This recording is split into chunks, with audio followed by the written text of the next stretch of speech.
Hello, and welcome to this short video session on running effective and efficient online meetings. This session was created through the Community Technical Assistance Center of New York, or CTAC, in partnership with Coordinated Care Services, Inc., or CCSI. I'm Gwen Olton. I'm Director of Practice Transformation at Coordinated Care Services. In this video, I'm going to be covering some basics for making meetings more impactful for everyone involved, including the facilitator, and maybe a little more fun too. So I'll be covering what to do before a meeting, during the meeting, ways to start and end some of these meetings, and some troubleshooting. So let's get started. To begin with, let's talk about what we do before the meeting happens. I call these the pre-meeting tasks. And a lot of these recommendations are really the same whether we're talking about a virtual meeting or an in real life or IRL meeting. They're just some good tips for how to help everyone get the most out of a meeting. So deciding if you even need to have a meeting is step one. Many times people are brought together to meet and we really don't need to meet. It could have been an email or a quick conversation with maybe one or two people that are in the meeting rather than a whole group of people. So deciding if it's really important to meet together is kind of your first step. These meetings where we don't all need to be together can be even more tiresome when we're talking about being in a virtual space because we get a bit more fatigued by monitoring all of the faces that we see in an online platform. So let's do all of ourselves a favor and not meet if we don't have to, and then to create a more inviting and exciting space when we are together.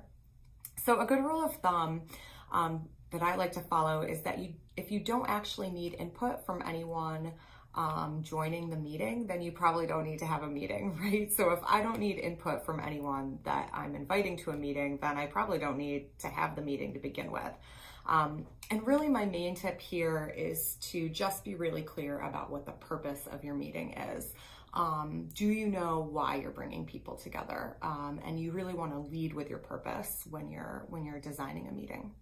So that's the first tip, is deciding if you even need to have a meeting by being very clear about what the purpose of your meeting is. Some examples of a purpose might be you want to build group cohesion. The purpose of the meeting is to make a decision about an action item, make a decision about taking on a particular project. A purpose might be to brainstorm ideas, but just to be clear about what that purpose is. Once you know the purpose of your meeting, you can decide what your desired outcomes will be. So sometimes this is really obvious and sometimes not so much. For example, if your purpose is to make a decision about whether or not to take on a new project as a team, a desired outcome of the meeting might be to have a decision about the project. But maybe you're meeting to build group cohesion, and your desired outcome might be trickier because you have to get more specific. Maybe you want each team member to leave knowing a new fact about someone else on their team. You could think about meeting outcomes as being a bit like SMART goals, right? You want them to be measurable, short, time sensitive, relevant, and you want these outcomes to be simple. So being clear about what you want when people have left the room can really help you figure out how best to structure your meeting. So you really want to be clear about these outcomes, and it will make things a lot easier for your participants as well, because they'll feel really confident that they know why they're there, how they should show up and participate, and they'll feel really confident that there's a reason for them to be in the same space together. So once you've got your purpose and desired outcomes, it's time to create a structure that will help lead the way.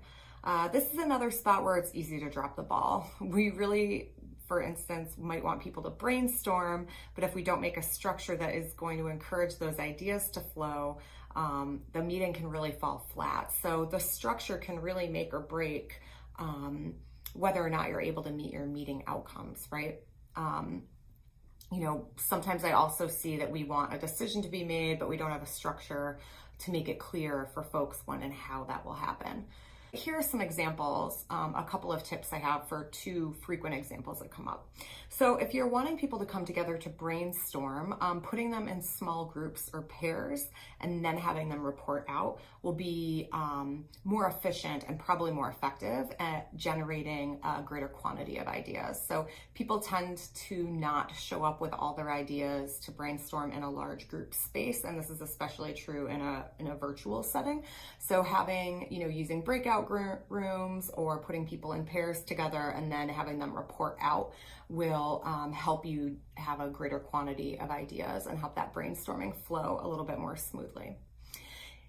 If you're making a decision, creating a mechanism for collecting input is really important. So this could be using polling questions, telling people we're going to spend 10 minutes discussing any objections, and then we'll use the raise hand function to vote, but having some system that will let people know here's when the decision is being made and here's how we know that the decision is being made. So those are 2 tips I have for some structures. Once you've got a handle on what you want to do in the meeting, it's time to make and send out an agenda and any other supporting documents that you'd like folks to look at. This one, again, it can seem really obvious, but I'm sure many of us have shown up to meetings where we just have no idea what we're supposed to be doing when we get in there. We haven't seen the agenda, or maybe we got it like 10 minutes before the meeting. And, it's hard to show up and do your best work in those sorts of spaces. And when we're meeting a lot together online, it can make a really big difference as to whether or not we actually reach our outcomes, to just be able to see what the purpose and the outcomes ought to be for a meeting. So get those supporting documents out. I recommend at least 48 hours before the meeting. If you can give people a little bit more headway, that's even better. I also like to make it really clear which parts of the documents or the agenda I'm going to be talking about, so that people can be really prepared and can know what's expected of them. It's also a really good time to send out any meeting guidelines or expectations you have, such as reading certain pages of a document or having a certain task done before the meeting. For instance, if you had an action item or a follow-up item that a couple people were supposed to work on to get you moving for the next meeting, now would be a good time to remind folks of that task and make sure that they're showing up prepared. Before the meeting is also a great time to ask for help with any supporting roles. There are a few roles that can really increase how well a group functions together when they're meeting in a virtual space and in a real life space. But these can be especially important virtually when you're trying to negotiate a lot as a facilitator. So these could be things like note-taking, timekeeping, having someone monitor the chat box, and then if you're not going to be facilitating, designating someone else to facilitate the meeting is really important as well. It's usually too much for one person to do all of these tasks, especially in a virtual setting. So having some help, some contributions from others can be really important. Just be honest with yourself about what you can really negotiate during that meeting. Some of us are really great at tracking time, and it's like we have our own internal clock that monitors those things really well, and others of us are really bad at it and need to either set a timer or ask someone else to do that. So just be honest with yourself and ask for some help. Usually people are happy to offer some support. Okay, so you've made a good plan, you've sent out all your supporting materials, and now you're actually in the meeting. What can you do so that things go smoothly and your agenda stays on track? The most important thing to remember here about online meetings is that people are missing a ton of information about their colleagues. Humans are social animals, and we get most of our information from nonverbal visual cues, and these are largely absent in the online setting. We also miss a lot of auditory cues, such as the slight inhale that someone takes before they want to speak, or leaning forward in particular ways that show agreement or disagreement. So I say that the biggest job you have as an online meeting facilitator is to compensate for this lack of information. Here are some of my tips for doing that. First, to help compensate for a lack in visual cues, create a system for indicating that someone wants to talk, agree, or express something like excitement. To cue up a desire to speak, I like to use the raise hand button if you're using Zoom, or some other online conferencing tools also have a raise hand function. It really helps folks to know that someone is waiting to speak, right? I also ask participants to use other hand signals if they're able to do so, and if not, to come up with other visual cues that something is happening. So, sometimes we have a meeting and people are agreeing with something that someone's saying, and they, people want to unmute themselves to say, I agree, or I'm really resonating. So having a visual cue to do that. So a celebration, you might do this, an ASL applause, you might say something like, oh, me too, like I agree with what you're saying, a thumbs up, really big head nods. So it almost doesn't matter what you use. It's just to get everyone on the same page about what you're going to use. To help with auditory compensation, I suggest something that's now sort of an obvious tip. And if you read tip sheets, in online blogs or anything, everyone is going to say, if you're in a meeting, mute your mic if you're not talking, right? Every little bit of ambient noise is going to show up on these mics, and it can be really distracting for everyone. Even things like the clicking of your keyboard to take notes, people can hear. So stay muted if you're not speaking. And if you are the facilitator, the host of this meeting, mute people if they're not muting themselves. You're not being rude, you're helping the group, and you're helping your meeting stay on purpose. When you are facilitating, your main job is to steward the group, right? So be a good steward of the group's energy, and help folks with some of these tasks that can be a little clunky in these virtual spaces, right? And it's important to understand that interrupting one another does not work the same way online as it does in person. We can see when someone's going to interrupt us, and we can see their facial expressions, and we can account for multiple voices happening in real life spaces. But in virtual spaces, the mics just don't work that way. So we can't hear what someone else is saying if someone is talking over them.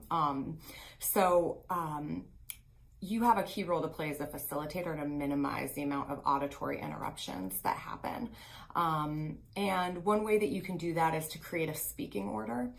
This can feel a little clunky at first if you haven't done it before, but if you have, 5, 6 people in a meeting saying, I have a couple questions that I want to hear from each of you about, I'm going to name the order in which I'd like people to speak, and then I'm also going to type it in the chat box so that you can keep that in mind, so that every time I have a question, I'm going to ask that we report out in this order. And that way everybody can feel really comfortable that they're going to have an opportunity to speak. They won't have the same kind of urgency to interrupt, and it'll lower the kind of auditory chaos that can happen in some of these virtual spaces. I also like to use the chat box to give any instruction that I've given verbally. I want to type in the chat box as well.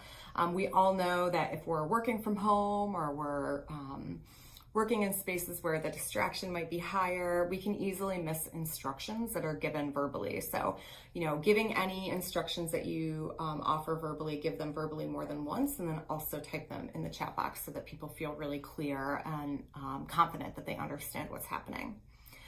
I usually also create a system for people coming and going in the meeting. So it's really common for people to come in late and leave early. And I want to minimize the number of auditory interruptions that folks are experiencing. So I might send out in my guidelines before the meeting, if you're going to be arriving late, please come in muted and just type in the chat box that you're here, and myself or another facilitator will make sure to catch you up. Or maybe I'll assign someone to help catch that person up. And same thing for leaving late, and I'll go over these instructions in the beginning of a meeting as well. If you are leaving early, if you need to leave early, just type your goodbyes in the chat box, and someone will follow up with you after the meeting. That way you're not interrupting people with the mic again. Another tip that I have that can be a little bit trickier to describe is using verbal process transparency to describe anything that I'm doing as a facilitator. So when we're meeting together in real life, it's really easy for people to see when I'm running a meeting if I'm thinking or considering something, or if I'm going to go reach for a marker or write on a whiteboard. Everybody can kind of see what's happening. It's different in these virtual spaces. Online, it might just translate as an awkward silence. So I might say something like, I'm just thinking for a minute about what you said, or I'm really enjoying what you're saying. I want to grab a pen so I can jot something down.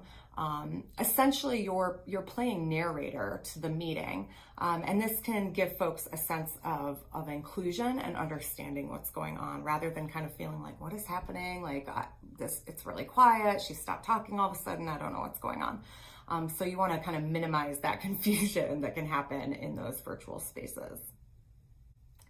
Next, I want to go over beginning and ending meetings. Much like in real life meetings, how you begin and end a meeting is really important. The start of a meeting sets the tone for the rest of the meeting and can help create the expectations of what will happen. In the beginning of a meeting, I always want to cover the purpose of the meeting. Very important to name what the purpose of the meeting is. I have been in and observed many meetings where people have no clue why they're meeting together, right? Really want to minimize that, whether we're talking about virtual meetings or in real life. So name the purpose of your meeting. The reason that we're coming together today is to decide on X. The purpose of our meeting is to get to know each other better, whatever the purpose is. It can be silly, it can be short, just have it be clear and stated so that everybody can get behind that purpose. I also want to name the outcomes that I'm hoping for. By the end of this meeting, I'm really hoping we can leave here with a plan for what we're going to do next about this project. Or I'm really hoping that we're leaving here with a decision made. And if we don't have that decision made, I want clarity about why we can't have the decision made. You know, something simple like that. I want to go over the agenda and how we'll move through it. Hopefully I've sent all these materials out to folks ahead of time, but if not, go over it either way. We're going to go over that agenda. I'm going to ask to make sure this agenda matches what people were expecting and to see if there's other things that they want to add to that agenda. I'm going to review any guidelines that I have. These might be things like, I'd like us to stay muted. I want us to use the raise hand function. If you're not agreeing with something that's said, I want you to indicate it in this way. Any of those visual signals that I want to use, and any other guidelines that your group typically uses in order to function well. I want to review roles. If I've asked someone to be a note taker, or I want to ask someone at that point, reviewing all of those. And I also want to review any special instructions for the use of technology, such as how to unmute if someone is on a landline or on a cell phone and not at their laptops, and also how to use the chat box. So when I'm facilitating a meeting, I may or may not be looking at a chat box, depending on how much is going on. So I want to be really clear with people about how I might use some of those technologies so that everybody's on the same page. Like the beginning of a meeting, the end of a meeting is really important too. And how we end a meeting can play a really critical role in determining if anything actually gets done between meetings, right? Again, what I do in a virtual meeting is pretty similar to what I would do in real life. I recommend leaving at least 5 minutes, maybe 5 to 7 minutes at the end of a meeting to do some closing tasks. The most important things I want to cover in these closings are to review any decisions that were made, to make sure everybody's really clear, like these are the decisions that were made, even if they're small, just to name that they happened. I want to go back and review or plan for any open loops that came up, anything that we put in a parking lot. I often tell people you never put a car in a parking lot that you wouldn't go pick up. Don't put an idea in a parking lot that you're not going to loop back to later. It's not really a parking lot then. We want to have a plan or a next step for what we're doing with them, or if we're just not going to do anything with them, I want to be very transparent with a group about any items that were open loops or kind of hanging threads of ideas. People will often have an experience in a meeting of hearing a good idea that doesn't quite match with the topic or the purpose that's happening at that time, but it's still a good idea. And it can leave with, people can leave with a sense of like low trust that those ideas are being heard if you don't loop back to them, even if it doesn't have anything to do with the meeting. Just having a plan for what to do with some of those can be really important. I want to review any action items and who is taking responsibility for them. So it's not enough to say, oh, we know that we have to send this email to this other organization, but to name, and John is doing this and he's going to do it by this date, right? So we just want to be very clear with any of our action items and how we'll know when they're done. Any next steps for the group as a whole? Are we meeting again? If you can schedule it before you leave the room, that can be great, but just any bigger kind of action steps for the group, where the group is heading. And then a checkout question or a closing. What I do for these and if I do them really depends on what the purpose of the meeting was and how many people are involved. I may ask folks to report out on a question such as what's something you're taking with you from today, or what's something you'd like to change for our next meeting, or I might ask something that's very specific to the topic at hand. I might have people do this in pairs or small groups, or I might just ask to hear from a few folks. Having a closing question can help kind of bookend your meeting and help people feel resolved rather than just jumping onto the next thing. But we don't always have time for it realistically. So it can be helpful if you've got the space. So next I want to talk a little bit about troubleshooting and addressing some kind of common things that can come up in virtual meetings and can be challenging. So no matter how fastidious you are in planning and prepping for a good meeting, there's always an element of surprise, and that element of surprise is the people that show up, right? Including yourself. So the first and most common one that I hear and have observed is this phenomenon of the awkward silence. Now, I want to say that an awkward silence is not necessarily bad, and it doesn't necessarily mean that anything is going wrong with the meeting. I just think we can have maybe more awkward silences in online meetings than sometimes the in real life ones. In general, I think part of being a good facilitator is being able to tolerate some silence, because if we're always speaking and filling the space with our voice, it doesn't really give others an opportunity to speak. So nothing bad is going to happen if we all feel awkward for a minute or so, right? But there is a special kind of silence that happens on virtual meetings that can be tough. And this is largely because, again, we're limited in our ability to sense what's going on for others. Sometimes these silences are happening because the participants are confused about what's supposed to happen next. Maybe you gave an instruction or asked a question that was confusing or unclear. And in those cases, I might say something like, oh, it's really quiet and I'm worried I wasn't very clear. Would someone else be up for explaining the instructions in their own words, just so I can make sure we've all got it? Another reason I might see this happen frequently is that the facilitator has asked an open-ended question, and these are really tough to negotiate in virtual spaces. Maybe we are used to asking open-ended questions in groups in real life, and then we get into these virtual spaces, those questions can kind of fall flat.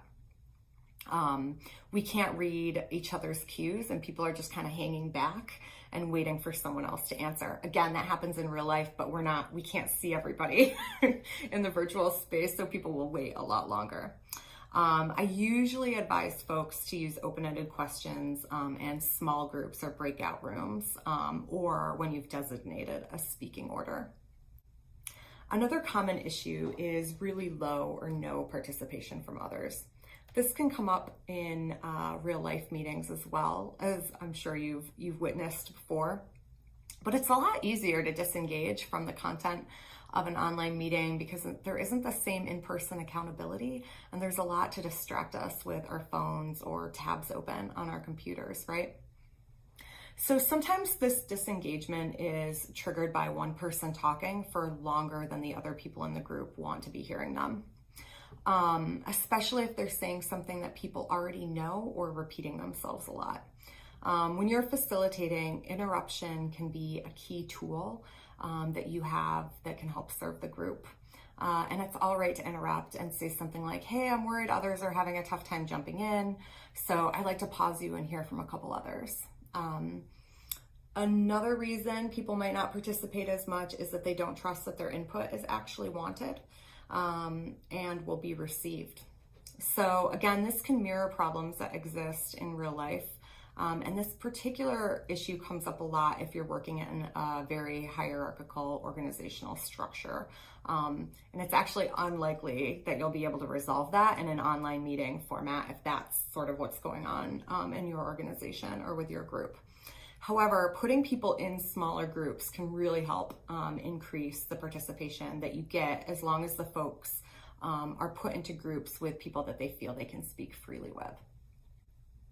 A final issue that comes up in a lot of virtual spaces is that the meeting seems really slow or arduous or boring. Like it just feels like you're kind of moving through mud, not getting anywhere, just feels like clunky and slow. This might be because the process you designed just isn't a good fit. And that's okay. It happens to everyone, right? We think we've come up with a process that's going to work, and then we get in the room and we're like, oh, this is just not working. And I don't know. It's okay to change course.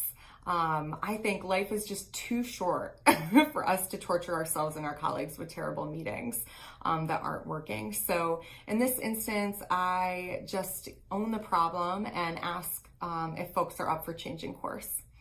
I might say something like, this is taking longer than I was expecting, or this isn't going the way I was expecting, and I'm worried it's just not a good use of your time. How about we do blank instead?